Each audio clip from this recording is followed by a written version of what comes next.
ሰላም ሰላም ውድና የተከበራችሁ የቻናል ቤተሰቦች በሙሉ እንዴት ናችሁ? ሰላማችሁ በያላችሁበት ለዝት ይበልልኝ፣ ሀገራችንን ሰላም ያደርግልን እያልኩኝ ዛሬም በአዲስ ቪዲዮ መጥቼላችኋለሁ። ዛሬ ደግሞ ከነጽናት ወጣ ብዬ ይዤላችሁ የመጣሁትኝ ስለ ትምሮ ነው ማለት ነው። እስኪ እኛ አረብ ሀገር ላይ ያለን ልጆች በብዙ ነገር ስለምንጎዳ ራሳችንን ቤት ውስጥ ባለ ነገር ትሪት ማድረግ እንዴት እንደምንችል እናያለን ማለት ነው። መዳም ቤት መቼም ሁሉም ቦታ ይገኛል ማለት ነው።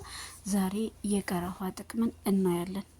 የቀረፋ ጥቅሞች 11 ወይም ከዛ በላይ የሆኑ ጥቅሞች አሉት። ከነሱ መሀል ላይ የተወሰኑትን አቀርብላችኋለሁ ማለት ነው። የቆዳ ጤንነት ወይም ስኪን ሄልዚ፣ ቀረፋ በባህላዊ መድኃኒት ለጸረ ኢንፌክሽንና ጸረ ባክቴሪያ ባህሪያቱ ጥቅም ላይ ይውላል።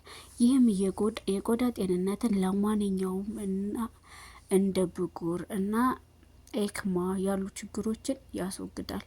ቡግር በተለምዶ ፊታችን ላይ የሚገኘው ማለት ነው። እንደገና ምግብ በምንሰራ ሰዓት ደግሞ ይባስ እየባሰበትና እየተባባሰ ይሄዳል። እኔ ራሱ ቡግር አለብኝ ማለት ነው እና ምግብ በምሰራ ሰዓት በጣም ጎልቶ ይወጣል ማለት ነው እና ለሱም ይጠቅመናል ማለት ነው እና ኤክማ ያሉ ችግሮችን ያስወግድልናል። በአጠቃላይ ቀረፋን በምግብ ገበታችን ውስጥ ማካተት ብዙ የጤና ጥቅሞችን ይሰጠናል ይለናል። ሆኖም ግን እንደ ተመጣጠነ ምግብና የአኗኗር ዘይቤ አካል አድርጎ መውሰድ ወይም መጠቀም አስፈላጊ ነው። ምንም ቀረፋን ዋው ቀረፋችን ብዙ ጥቅሞች አሉት ማለት ነው። ስለዚህ ከመጠቀም አንዘንጋ። ፔሪዳችን ሲመጣ ለራሱ እሱን ነው የምንጠቀመው። እኔ እሱን ነው የምጠቀመው። ከምን ጋር ምንድን ነበር የሚባለው? ምን ነበር? ቅርንፉድ። ከቅርንፉድ ጋራ በአንድ ላይ አፍልቼ ይጠቀማለሁኝ። በደንብ አሪፍ ሆኖ ይፈሳኛል ማለት ነው እና እናንተም ተጠቀሙት። በተለይ ፔሪየድስ በሚመጣ ሰዓት ብዙ እየፈሳችሁ ላልሆነ ማለት ለምትቸገሩ ልጆች፣ ወገቤን አመመኝ ራሴን ሁሉ ነገሬን ያመኛል፣ ፔሪየድስ ሲመጣ በጣም ይደብረኛል ለምትሉ ልጆች እሱን ተጠቀሙት። እሱ በጣም ፍቱን መድኃኒት ነው ማለት ነው። ቀረፋ ሲናይሞም ቻናሙዌ የሚባል ዝርያ ካላቸው ዛፎች የውስጠኛው የቅርፊት ክፍል የሚገኝበት ቅመም ነው። አስቡት። ብዙውን ጊዜ ሽታው ከሩቅ የሚጠራና የሚጣፍጡ ምግቦችን ለማዘጋጀት ይጠቅመናል። በጣም ይጠቅመናል። ሀገራችን ላይም እናቶቻችን ለብዙ ነገር ይጠቀሙበታል። እዚህ ሀገርም ሩዝ በምንሰራ ሰዓት በሱ ነው፣ በሩዝ መሪና በሱ ነው የምንቀቅለው ማለት ነው። ሌላም ቅመሞች ጋር ተቀላቅሎ ይዘጋጃል። ስለዚህ አሪፍ ጣዕም ያለው መድኃኒት ጭምር የሆነ ከቅመማ ቅመሞች ሁሉ የማይጠፋ ቀረፋ በተጨማሪ እንደ ወይን ወይም ሳይደር ሙልዳ ወይን ኦር ቻይልድ ያሉ መጠጦችን ለማዘጋጀት ያገለግላል። ሚውልድ ዌነር የተባሉ መጠጦችን ለማዘጋጀት ያገለግላል ይለናል። ቀረፋ በርካታ የጤና ጠቀሜታዎች አሉት። ከነዚህ መካከል የሚከተሉት ይገኛሉ። አንደኛ፣ ጸረ ኦክሲዳንት ባህሪያት። ቀረፋ በጸረ ኦክሲዳንቶች የበለጸገ ነው። ይህም ሰውነታችን በአፍራ ሬዲኮሎች ከሚደረስበት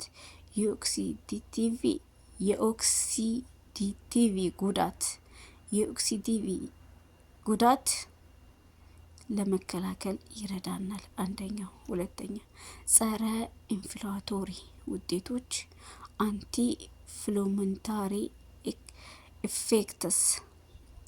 አንዳንድ ጥናቶች እንደሚያሳዩት ቀረፋ ኢንፍሌሽን ለመቀነስ ይረዳል። ይህም የአርትራይታይስ በሽታ ላለባቸው ሰዎች ከፍተኛ ጥቅም ይሰጣል ይለናል። ሁለተኛው። ሶስተኛ፣ የልብ ጤናን ማሻሻል ኢምፕሮቫይድ ሄልዚ። ቀረፋ የኮሌስትሮል መጠንና የደም ግፊት በመቀነስ ለልብ ህመም ያለንን ተጋላጭነት ምን ይላል? ይቀንሳል። አያችሁት? ይህ ሁሉ ምንድን ነው? የቀረፋ ጥቅም ነው። ሶስተኛው አራተኛ የደም ስኳርን መቆጣጠር በተር ብለድ ሱገር ኮንትሮል። የቀረፋ የኢንሱሊን ሴንሲቲቭ እንደሚያሻሽል እና የደም ስኳር መጠንን ዝቅ እንደሚያደርግ ተረጋግጧል። አስቡት። ሌላ ጥቅም፣ ይህ ደግሞ የስኳር በሽታ ወይም ኢንሱሊን የመቋቋም ችግር ላላቸው ሰዎች ምንድን ነው? ጠቃሚ ነው። ቀረፋችን ብዙ ጥቅሞችን ትሰጠናለች። አምስተኛ ጸረ ባክቴሪያ ባህሪያት አንቲ ማይክሮቦል ፕሮቴክትስ። እንግዲህ እንግሊዝኛው ላይ ማለሽ። ቀረፋ ጸረ ተዋሲያን ባህሪ ያላቸው ውህዶችን የያዘ ሲሆን ይህም ኢንፌክሽን ለመዋጋትና የባክቴሪያና የፈንገስ እድገት ለመግታት ይረዳናል። የፈንገስ ማለት ነው። የፈንገስ በሽታዎችንም ኢንፌክሽንን ለመግታት ያገለግለናል። ስድስተኛ ካንሰርን ይከላከላል። ዋው! ይሄን ሁሉ የማድረግ ኃይል አለው። ከምር በጣም ነው ደስ የሚለው ማለት ነው። በቀላሉ ቤታችን ውስጥ ስለምናገኘው። ቀረፋ የካንሰር ህዋሳት እድገትና ስርጭትን ለመከላከል ሊረዳ እንደሚችል አንዳንድ ጥናቶች ምን ይላሉ? ይጠቁማሉ። የካንሰር ህዋሳትን እድገትና ስርጭትን ለመከላከል ካንሰር በሽታ ገና እየጀመረን ከሆነ ገና ከመጀመሪያው ከሆነ ሳይጠነክር እሱንም የማስለቀቅ ማለት ፓወር አለው ማለት ነው። ገና ጅማሬ ላይ ያለ ከሆነ ማለት ነው። ይህንን ጥቅም ለማረጋገጥ ግን ተጨማሪ ጥናቶች ያስፈልጋሉ ይላል። ሰባተኛ የእውቀት ኮግኒቲቭ ተግባርን ማሻሻል ኢምፕሩቭድ ኮኔክቲቭ ፋንክሽን ኮንቲቪ ፋንክሽን ይቅርታ። አንዳንድ ጥናቶች እንደሚያሳዩት ቀረፋ ነርቮችን የመከላከል ባህሪያቶች አሉት። ይህም የማስታወስ ችሎታን፣ ትኩረት መስጠትና አጠቃላይ የእውቀት ተግባርን ለማሸነፍ ይረዳናል። ስምንተኛ ክብደትን ለመቆጣጠር ይረዳናል። ዋው! ለውፍረት ማለት ነው። በቃ በአጠቃላይ እኛ ውስጥ ያሉ ስቦችን ለማቅለጥ በተለይ ቦርጭ ያለብን ሰዎች እንደዚህ አፍልተን ቁጭ ካደረግነው በኋላ ከቀዘቀዘ በኋላ ውሃ ከምንጠጣ ይልቅ ድፍረት ካለን እሱም በተደጋጋሚ ብንጠጣ ቦርጫችን ምን ይሆናል? ይቀንሳል። ስቡን ስለሚያቀልጠው ማለት ነው።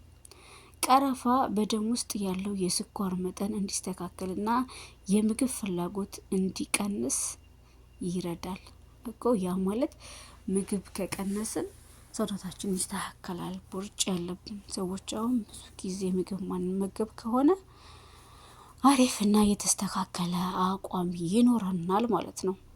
ዘጠነኛ ምግብ መፍጫ ስርዓት ጤንነት ዳይጀስቲቭ ሄልዚ የሚባለው ማለት ነው። ቀረፋ ለምግብ መፈጨትና የምግብ መፈጨት ስርዓት ህመምን ለማስታገስ ባህላዊ መንገድ ጥቅም ላይ ይውላል። ቀረፋ ጋዝን፣ የሆድ መነፋትንና የምግብ አለመፈጨት ችግርን ለመቀነስ ምን ይለናል? ይረዳናል። ዋው! አስረኛ ጸረ ካንሰር ባህሪያት አንዳንድ ጥናቶች እንደሚያመለክቱት ቀረፋ የጸረ ካንሰር ባህሪያቶች አሉት። ከነዚህም መካከል የካንሰር ህዋሳትን እድገት መግታትና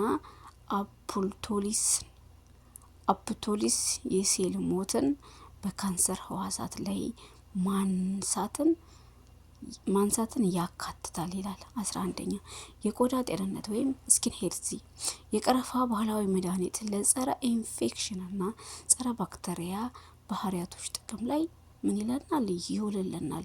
ይህም የቆዳ ጤንነትን ለማሸነፍና እንደ ብጉርና ኤክማ ያሉ ችግሮችን ያስወግድልናል። ይሄ ቀደም ያቀረብኩት ነው፣ መጀመሪያ ላይ ያልኳችሁ ነው ማለት ነው። ቀረፋ የዚህን ያክል ጥቅሞች አሉት ማለት ነው።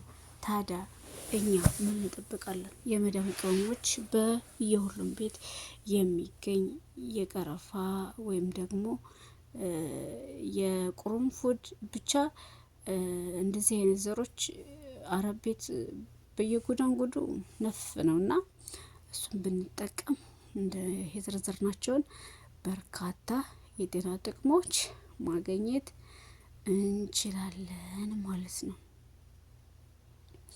ምክንያቱም ይሄ የእያንዳንዳችን ቤት አረብ ቤት ያለ ነው፣ የምናጣው አይደለምና በቀላል ራሳችንን ጤናማ ማድረግ፣ የተስተካከለ ሰውነት እንዲኖረን ማድረግ እንችላለን ማለት ነው። ለዛሬው የነበረን ቆይታ ይሄን ይመስል ነበር። ሰብስክራይብ፣ ላይክ እያደረጋችሁ እንደተለመደው አበረታቱ ማለት ነው። ምን ችግር አለው ግን? ሰብስክራይብ ብታደርጉ ላይክ ብታደርጉ አይከፈልበትም። የምታዩት ብዙዎች ናቸው፣ ነገር ግን ላይክ አታደርጉ። ከናንተ ምንም የሚቀነስ እኮ ነገር የለም አይደል እንዴ? ምን ችግር አለው? ካያችሁት ላይክ ብታደርጉስ? ሀተ እንደዚህ በህብረት ስንሰራ ብዙ ልጆች ላይክ አታደርጉ። በህብረት በምንሰራ ሰዓት አለን እያላችሁ ትጽፋላችሁ፣ ወጣችሁ ኮመንት አስቀምጣችሁ ስትወጡ እንኳን ማለት ነው ላይክ አታደርጉ። ለምን? ቆይ ምን ችግር አለው? ቅንነት ለራስ ነው አይደል እንዴ? በቅንነት ብንሰራ ተያይዘን ብናድግ ሁላችንም ተጠቃሚ ብንሆን ለኛ ይጠቅመናል እንጂ የሚጎዳን ነገር የለም አይደል እንዴ? ስለዚህ እባካችሁን ሰብስክራይብ ላይክ እያደረጋችሁ ጀማሪን አበረታቱ። ሁልጊዜ ላለውና ለደላው ለሞላለት አታሽቃብጡ። ከታች ከስር ጀማሪዎችንም አይዟችሁ በርቱ በሉ። እናንተ ገና ሰብ ላይክ እንድታደርጉን ግዴታ ታዋቂ መሆን አለብን እንዴ? ሰው እኮ መጀመሪያ እኮ ጀማሪዎቹ ከትንሽ ተነስተው ከዜሮ ተነስተው አድገው ነው አይደል አሁን ታዋቂ የሆኑት። ስለዚህ እኛም እንደነሱ ታዋቂ ለመሆን ጀማሪዎች ነን፣ አይዟችሁ በርቱ መባል ያስፈልገናል። በሉን። ከእናንተ ከኪሳችሁ አውጥታችሁ የሚሰጡት ነገር እንዳለ ዘንዳ ምንድነው በጣታችሁ ላይክ ለማድረግ ማለት ነው፣ ምድረ ኮተታም። ስለዚህ እየለየካችሁ ዛሬ የነበረን ቆይታ ይህን ይመስል ነበር። በሌላ ቪዲዮ እስከምንገናኝ ድረስ ሰላም ሁኑ።